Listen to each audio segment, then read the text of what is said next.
Hey, I'm Chase, and I am no stranger to being stressed. Between university, a job, and trying to prepare for my future, you could say that I've got a little bit on my plate. No doubt for most people, school is a stressful time, especially around exams and deciding what you're gonna do when you finish.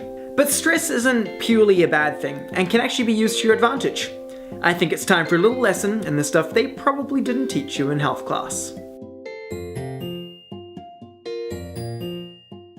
A lot of things in everyday life tend to stress me out, so recently I decided to get on top of it. I came across a doctor and educator called Dr. Mike Evans, who makes videos on well-being. His advice that helped me the most is that you have to change the way you think about stress. Unlike a bridge that's under a lot of pressure and may eventually break, stress in humans isn't a physical process, and it's all filtered through and sometimes created by your brain. Things like self-expectations or tests or being under a lot of pressure to do well can all put us under stress, and this is increased when we feel like we don't have control.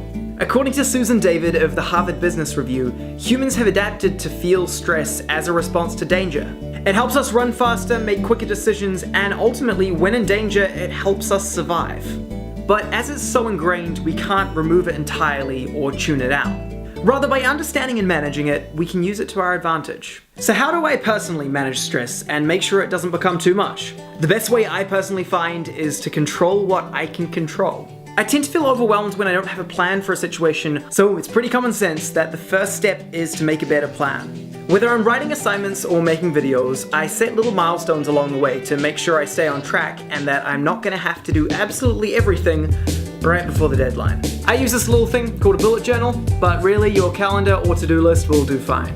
And when things are getting hectic, I can often forget to take care of myself. Dr. Mike Evans mentions that the people who cope well with stress don't just focus on the little tasks, but also on the overall picture of well-being. Especially when I'm busy, I make sure I'm still running a couple of times a week, getting 7 to 8 hours of sleep, and drinking enough water.